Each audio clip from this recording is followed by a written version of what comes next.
My fiancé said to me one day, "I need to talk to you, and this won't be easy for you." I was surprised and thought it might be an argument, but what she revealed completely broke my heart. Then, calmly, I played a game of my own that completely turned her world upside down.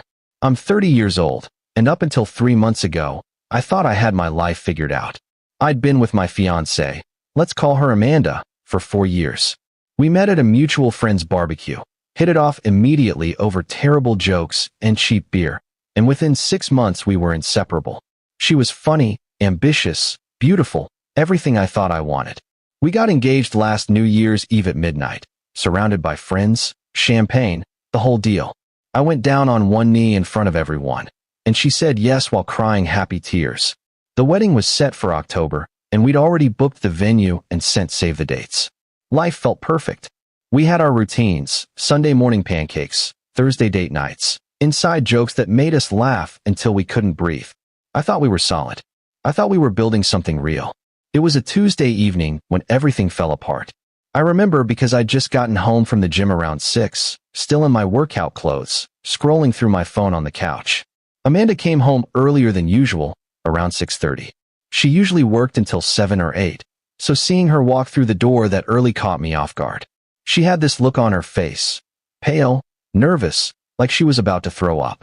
My first thought was that something happened to her parents, or maybe she got fired. She dropped her bag by the door, didn't even take off her shoes. She just stood there staring at me for a solid 10 seconds before walking over. She sat down across from me on the armchair, not next to me on the couch where she usually would, which should have been my first clue.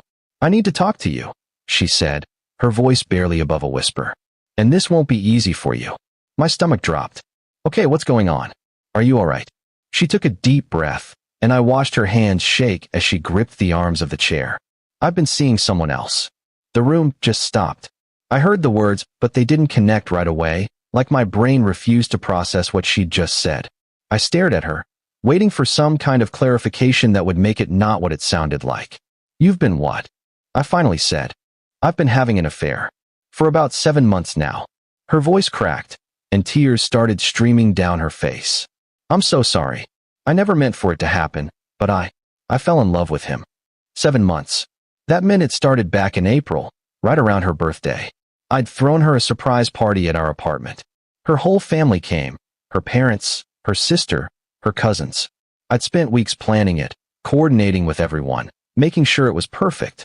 And apparently, during all of that, she was already with someone else. "Who?" I asked. My voice sounded flat, distant. "His name is Connor. I met him at work. He's in the marketing department." She was full-on crying now, mascara running down her cheeks, but I felt absolutely nothing watching her tears. "I wanted to tell you sooner, but I didn't know how. I kept thinking it would just end on its own, but it didn't. And now I think I need to figure out what I really want." "Figure out what you want," I repeated slowly. "Are you fucking kidding me right now?" I know how this sounds, do you? Because it sounds like you've been lying to my face for more than half a year while I've been planning our wedding.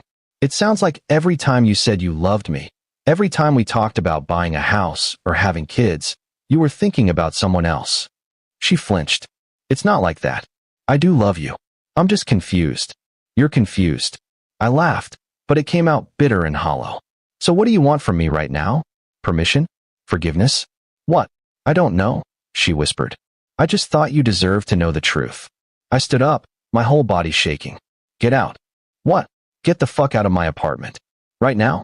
Go stay with your affair partner or a friend or your parents. I don't care. But you need to leave. Now." She started to argue, saying we needed to talk this through like adults, that we couldn't just throw away 4 years. But I was done. I physically couldn't look at her anymore. I walked into our bedroom, grabbed a duffel bag, and started throwing her things into it. Clothes, toiletries, whatever I could grab. "Stop it. You're being unreasonable," she shouted, following me. "I'm being unreasonable? I'm not the one who's been cheating for 7 months. I shoved the bag into her arms. "Leave. We'll figure out the rest later, but right now I need you gone." Eventually, after more crying and arguing, she left. I heard the door slam, heard her car start in the parking lot below, and then I was alone. I sat on the edge of our bed, my bed now, and stared at nothing until 3 in the morning. Update 1: the next few days were a blur.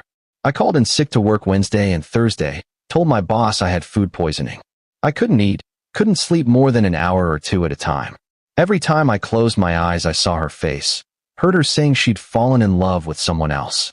My best friend, Tyler, showed up Thursday afternoon after I ignored his texts all day. He has a spare key for emergencies. He found me still in the same clothes from Tuesday, unshaven, the apartment a mess. He didn't say anything, just ordered pizza, made me shower, and sat with me while I told him everything. You need to go scorched earth, he said immediately. Tell everyone what she did. I can't think about that right now, I said. But on Friday afternoon, something clicked. I was going through our shared cloud account, trying to separate our pictures. That's when I found a folder I didn't recognize. It was titled C, with a little heart emoji. My hands were shaking as I opened it. Pictures. Dozens of them. Amanda and this Connor guy at restaurants I recognized. Places I'd suggested we go, but she'd said she wasn't interested in. At the beach during a weekend she'd told me was a work conference. In hotel rooms. In bed together. There were screenshots of their text conversations too, saved like trophies. Hundreds of messages talking about their future together, talking about me like I was just an obstacle. In one message from June, he wrote, "Just a few more months, and you'll be free. Then we can stop sneaking around." She responded, "I know. I hate lying to him, but I can't leave yet. We already put down deposits for the wedding, and I don't want to lose all that money. After October, we can be together openly." Another message, from July, "He's sweet but boring. I love him, but I'm not in love with him anymore. You make me feel alive." The deposits. I was worth the cost of a wedding venue. That's what our 4-year relationship had been reduced to. I screenshotted everything. Every single photo, every text conversation. I backed it all up in 3 different places. My computer, an external hard drive, and a separate cloud account she didn't have access to. Then I started making a plan. Update 2 by Monday morning. I'd calmed down enough to think strategically. The apartment we lived in? It was mine. I'd bought it 2 years ago using money I'd inherited from my grandfather. My name was on everything. She'd moved in about a year and a half ago and contributed to utilities and groceries, but she had no legal claim to it. I also realized she'd been using our shared credit card, the one we'd gotten specifically for wedding expenses, to take Connor out on dates. Hundreds of dollars at nice restaurants. Weekend hotel stays. I pulled up the statements and highlighted everything suspicious. Nearly $4,000 over 7 months, all spent on her affair. On Monday afternoon, I called a lawyer. The lawyer advised me to document everything, remove her access to shared accounts, and be prepared. By Wednesday, I'd done the following. Removed Amanda from our shared bank account, changed the locks on the apartment, completely legal since she wasn't on the lease, canceled the joint credit card, and compiled a detailed folder of evidence. I also called the wedding venue and photographer. Turns out we could get about 60% of our deposits back if we canceled more than 6 months out. I took the refunds, nearly $8,000 back in my account. Then I called Amanda. She'd been staying with her sister and had texted me a few times asking if we could talk things through. I told her we could meet for coffee on Saturday afternoon at a place near her sister's house. She showed up looking hopeful, like maybe I'd decided to forgive her. She'd done her hair, put on makeup, wore one of my favorite dresses. I almost felt bad. Almost. "Thank you for agreeing to meet," she said as she sat down, already reaching for my hand. I pulled it away. "I've been thinking a lot about us. I canceled the wedding," I said, cutting her off. Her face went completely white. "You what?" "I canceled everything. The venue, the photographer, the caterer. Got most of our money back." "Well, my money, since I paid for all of it." "You can't just do that without talking to me." "Actually, I can. My name was on all the contracts. It's done." I slid a manila folder across the table. "I also wanted to give you this." Her hands were shaking as she opened it. Inside were printed copies of all her photos and messages with Connor, along with a detailed breakdown of every charge she'd made on our shared credit card. Dates, locations, amounts, all highlighted. Nearly $4,000 over 7 months. "Where did you get these?" she whispered. "You left yourself logged into our shared cloud." Sloppy. I leaned back, keeping my voice calm. "Here's what's going to happen. You're going to pay me back the $4,000 you stole. And yes, I'm calling it theft because that's exactly what it is. You used a card meant for our wedding to fund your affair. I didn't steal. Yes, you did. And if you don't pay me back, I'll file a police report and let them sort it out. I'll also make sure everyone we know, your family, our friends, your coworkers, gets a copy of this folder. I'll post it online. I'll send it to your HR department. Your choice." She was crying now, angry tears. "You're being cruel." "No, I'm being fair. You lied to me for 7 months. You planned to use me for a wedding then leave. You stole from me. This is me being generous. You have 2 weeks to get me the money. After that, I go public with everything." I stood up, left $20 on the table, and walked out. My hands were shaking, but I felt clearer than I had in weeks.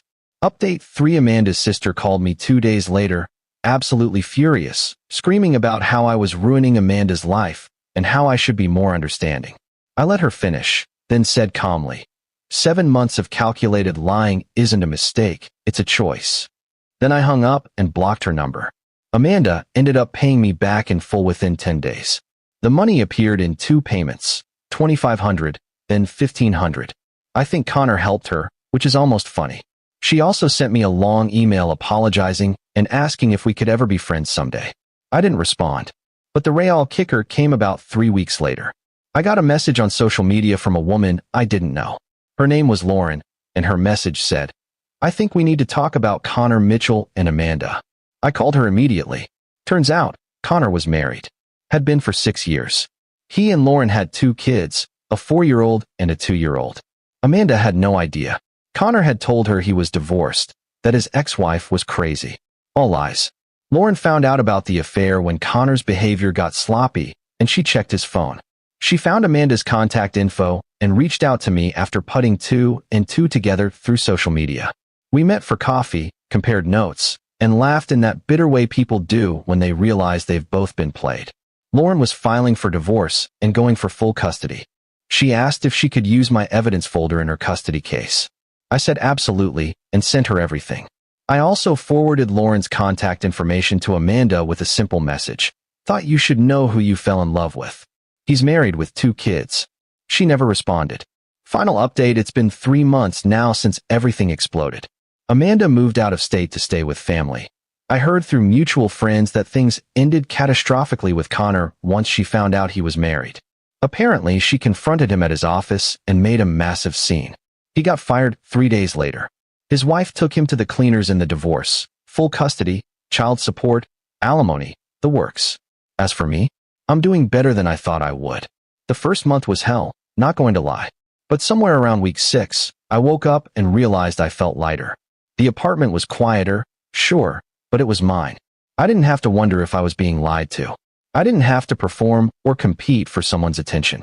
I've been going to therapy every week, which helps.